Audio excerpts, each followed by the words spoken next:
Every empire in history has a final chapter. Rome got one, the Mongols got one, the British Empire got one, but somehow one civilization keeps writing new chapters when everyone else has already closed the book. China has collapsed completely, not just stumbled or weakened, but shattered into pieces, at least 8 times across 5,000 years of recorded history. And every single time it came back.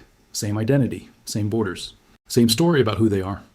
Today we are going to figure out exactly why that happens, because understanding this changes how you see everything happening in the world right now. And I mean everything. The tensions over Taiwan, the Belt and Road Initiative, the trade war with America, the crackdowns on Hong Kong. None of it makes sense until you understand the pattern underneath. So let us start with a question that should genuinely bother you. Why does China keep surviving when nobody else does? Think about the civilizations we consider great. The Western Roman Empire collapsed in 476 AD and never recovered. Latin fractured into French, Spanish, Italian, Portuguese. The identity splintered. The borders dissolved. Nobody today calls themselves a Roman citizen and means it. The Mongol Empire was the largest contiguous land empire in human history, and when it broke apart after Genghis Khan's descendants started fighting each other, it stayed broken. Ancient Egypt, once the wealthiest and most powerful civilization on Earth, eventually became a museum exhibit after the Greeks and Romans absorbed it. The hieroglyphics were forgotten for over 1,000 years. The culture dissolved. Compare this to China. When the Han Dynasty collapsed around 220 AD, the country shattered into 3 competing kingdoms. A century of brutal warfare followed, cities burned, the population dropped by more than half. By any reasonable measure, Chinese civilization should have ended there permanently. Instead, the Sui dynasty reunified China in 581 AD. Same written language, same cultural memory, same governmental structure. It was like someone had hit a reset button and the civilization booted back up. This happened again after the Tang dynasty collapsed, again after the Song, again after the Yuan, the Ming, the Qing. Every single time the pieces came back together. No other civilization on Earth has done this even once. China has done it 8 times. So either this is the luckiest civilization in history or something structural is going on. And it is definitely structural. Historians have identified 3 things that act like a civilizational immune system. 3 pillars that survive even when the government, the military, and the economy all collapse simultaneously. These 3 things are what make China essentially impossible to permanently destroy, at least so far. The first pillar is something so fundamental that most people completely overlook it: writing. But not just any writing system, Chinese characters specifically. And understanding why they matter requires understanding what killed every other collapsed civilization. When empires fall, languages usually fall with them or fragment away from each other. This is exactly what happened to Latin after Rome collapsed. Latin slowly evolved into the regional spoken languages of Europe: French in the north, Spanish and Portuguese on the Iberian Peninsula, Italian in the boot, Romanian in the east. These became genuinely different languages. Someone speaking Old French and someone speaking early Italian could not communicate. The linguistic fracture made political reunification dramatically harder, because you had stopped sharing the same mental world. China solved this problem 2,000 years ago in a way that seems almost accidental, but turned out to be one of the most important decisions in human history. When Emperor Qin Shi Huang unified China, in 221 BC, the man famous for the Great Wall and the Terracotta Army, he standardized Chinese characters across the entire empire. He understood that shared writing meant shared identity. Here's the crucial thing about how Chinese characters actually work. They represent meaning, not sound. English letters represent sounds. Put them together and you get words. But if accents and dialects drift far enough, the spellings change and eventually you get different languages. Chinese characters bypass this completely because they represent ideas directly. A farmer in the far north and a merchant in the deep south might speak dialects, so different they cannot understand each other in conversation, but write something down and they read the exact same meaning from the exact same characters. 2,000 years of regional dialect differences have never broken the written language apart because the written language was never based on regional speech in the first place.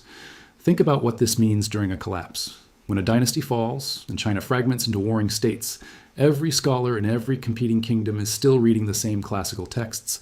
They share the same cultural references, they understand the same history. The shared written language preserves the shared identity, even when the political structure holding everyone together has completely disintegrated. The books survive when the dynasty does not, and the books contain the entire blueprint for what China is supposed to be. When Rome fell, the knowledge of how to maintain the aqueducts, how to run the legal system, how to organize provincial administration, much of this was lost. Because the institutional knowledge was stored in people and organizations that collapsed along with the empire. Europe spent roughly 1,000 years slowly reconstructing that knowledge. China never lost it because it was written down in characters that never changed. Every new strongman trying to reunify the country could read exactly how the previous dynasty had organized its government, collected its taxes, managed its borders. The instructions were always available, waiting. The writing system was the soul of Chinese civilization, and as long as the soul survived, the body could always be rebuilt. But the writing system alone could not explain why China kept getting rebuilt rather than just staying fragmented. For that, you need the second pillar, and it is one of the most psychologically sophisticated ideas any civilization has ever produced. It is called the mandate of heaven, and it is simultaneously the most powerful claim to authority and the most unstable one ever devised. The basic concept sounds simple. The emperor rules because heaven chose him. His right to govern comes from a cosmic endorsement. But here is where it gets genuinely brilliant. Heaven can revoke that endorsement. If the emperor rules well, brings peace, keeps people fed, maintains order, heaven approves. But if there are widespread famines, floods, rebellions, invasions, military defeats, these are not just bad luck. These are heaven's way of announcing that the emperor has lost his cosmic mandate, and that removing him is not just permitted, but cosmically required. This created a self-correcting political system with a built-in legitimacy for revolution. Any rebel who could point to disasters and chaos under the current ruler could credibly argue that heaven had already withdrawn its approval. You were not overthrowing a legitimate government. You were fulfilling heaven's will. Ingenious. But the truly important part, the part that explains why China keeps reunifying rather than staying broken, is this. The mandate of heaven is for all of China, or it is for nothing. You cannot hold a mandate for half the territory. You cannot be a legitimate emperor of 2 provinces while ignoring 4 others. The ideology defines legitimacy as requiring complete unification. In Europe, after Rome collapsed, this was not how legitimacy worked at all. The King of France was legitimate, ruling France. He did not need to conquer England to be a real king. The King of England did not need to absorb Germany to legitimately claim his throne. European rulers could settle for their own territory and be perfectly content with their status. But every Chinese warlord who wanted to claim genuine power and legitimate authority faced an ideological obligation to reunify the entire country. Settling for a regional domain meant settling for being a pretender, a temporary strongman without cosmic approval. This created a permanent magnetic pull toward reunification. Every time China fractured, every major faction immediately began competing, not just to survive, but to reunite everything. Because partial control was philosophically unsatisfying in a way that made European-style, stable fragmentation nearly impossible. Even more fascinating is what happened when foreign conquerors took over. The Mongols conquered China in the 1200s and established the Yuan dynasty. The Manchus invaded and established the Qing dynasty in the 1600s. In both cases, these were outsiders who had conquered China through military force. But both of them claimed the mandate of heaven. Both adopted the Chinese imperial system. Both began governing through Chinese bureaucratic structures. Because once you claimed the mandate, you were locked into the logic. You had to act like a Chinese emperor because that was the only framework in which your rule made ideological sense. The ideology absorbed the conquerors rather than being replaced by them. This brings us directly to the third pillar, and it might be the most practically important one of all, the scholar-bureaucrat class. For over 1,000 years, China operated a civil service examination system that was genuinely revolutionary for its time. If you wanted power and government position, you studied for and passed a brutally difficult series of examinations based on Confucian classical texts. The content covered philosophy, history, literature, administrative practice, and poetry. Rich families had obvious advantages because they could afford private tutors and years of study. But the system was not purely hereditary. Sons of farmers who studied hard enough could and did rise to significant positions. The people who passed these examinations and entered government service all shared something crucial. They had spent years internalizing the same texts, the same values, and the same understanding of how Chinese civilization was supposed to work.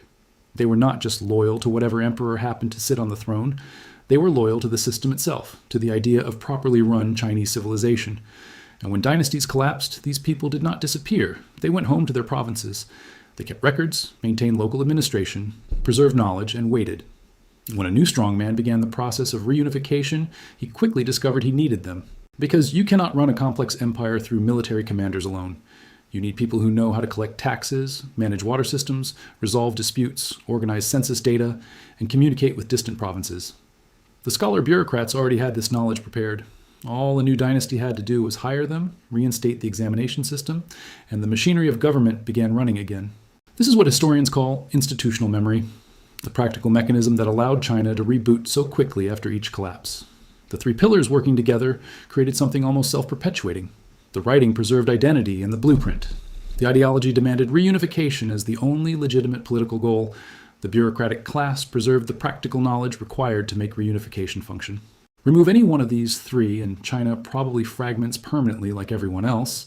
Together, they created a resilient system unlike anything else in human history.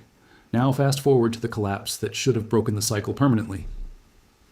The 19th and early 20th centuries were a catastrophe on a scale difficult to fully comprehend. The Opium Wars humiliated China and forced it to accept foreign drug trafficking on its own soil.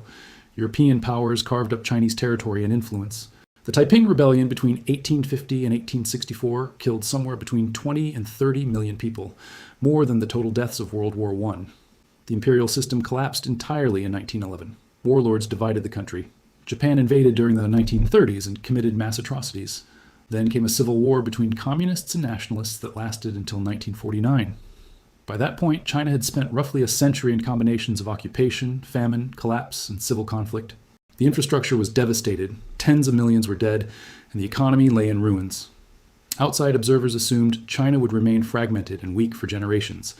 But Mao Zedong and the Communist Party hit the same reset button previous dynasties had used. They unified China under a single central government. They built a powerful bureaucracy controlling every province. They created a new mandate narrative where the party's legitimacy came from liberating China from foreign humiliation. They also built a system where advancement came through ideological study and party service, structurally resembling the old imperial examination system. Mao even privately compared himself to the first Qin emperor. By 1949, China was unified again with essentially the same borders as the Qing dynasty. The cycle repeated using communist vocabulary, but the same underlying architecture. Then, after Mao died in 1976, Deng Xiaoping triggered another reset. The Cultural Revolution had devastated institutions, the economy stagnated, and the country was exhausted. Deng opened the economy while maintaining political control. He told the Chinese people a familiar story.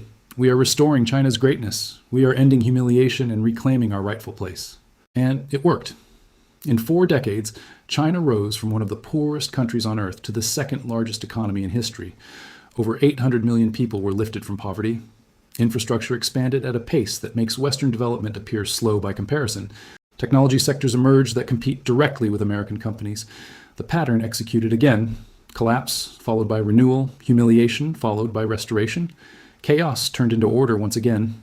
The phoenix rose from modern ashes, just as it had risen from ancient ones. Now this becomes urgently relevant to the present moment. Everything happening in Chinese foreign policy begins to make sense once you understand this historical pattern. The pressure on Taiwan is not simply territorial aggression.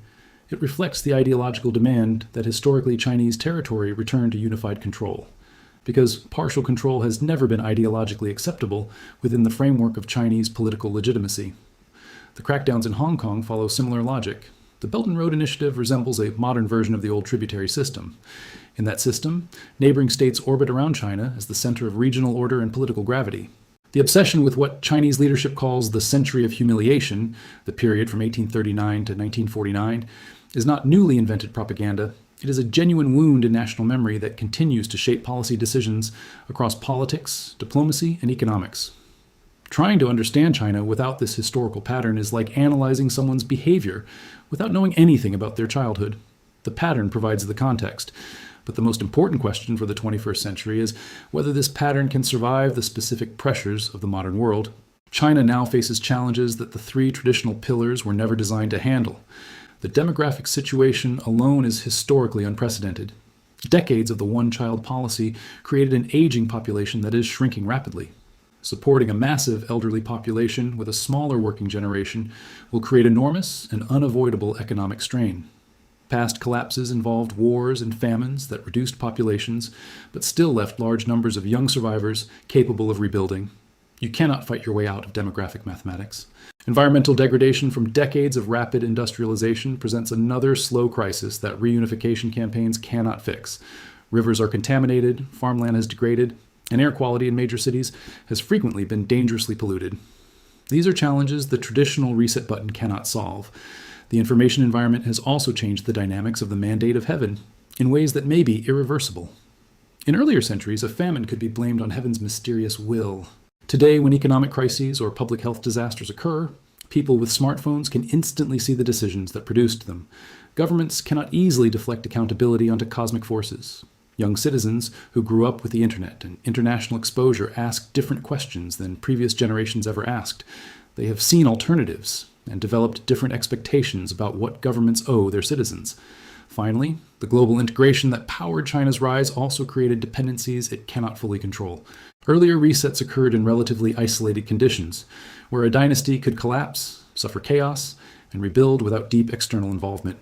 Today, a major Chinese economic crisis would ripple through global supply chains within weeks. Rebuilding in a world of interconnected economies, technological rivalry with the United States, climate pressure, and geopolitical realignment is fundamentally different. So what are we watching right now? We are watching perhaps the most important test case in the history of human civilization. China has set the target of national rejuvenation by 2049, the 100th anniversary of communist rule. That date marks the declared goal for becoming the world's leading power. If China successfully navigates demographic decline, environmental damage, economic transformation, technological competition, and information control while maintaining stability, then the pattern proves itself again. The three pillars would demonstrate resilience across entirely different historical eras. If China instead falls into prolonged stagnation, fragmentation, or internal crisis it cannot resolve, then we will know something genuinely new. Modernity may finally have broken the oldest surviving civilizational pattern on Earth. The age of civilizations, repeatedly rising from their own ashes, might finally have reached its limit. Either outcome will shape the century. The lesson is not just about China itself. Every civilization today faces the same underlying question. Can our systems, our shared stories, and our institutional memory survive the stresses now building inside our societies? The American democratic experiment is only 250 years old and has never been tested quite like this moment. European unity is younger still, and what makes China so extraordinary is the sheer number of times it has already answered yes to that question. 8 times it collapsed. 8 times it rebuilt. Not through luck alone, but through 3 structural elements that preserved identity, demanded reunification, and maintained the knowledge required to govern. The civilization that has fallen the most times is also the civilization that has survived the most times. And that may be the deepest lesson of all. Resilience is not about being unbreakable. It is about being designed to reassemble. It means encoding essential knowledge in forms that survive collapse. It means telling stories that interpret failure as temporary rather than final. It means distributing practical knowledge widely enough that no single catastrophe can erase it. China has that structure. Most civilizations do not. Whether it will be enough for the challenges ahead is something we are about to discover together in real time. Hit subscribe so you do not miss what comes next, because we are living through the moment that may finally answer a question historians have asked for 5,000 years.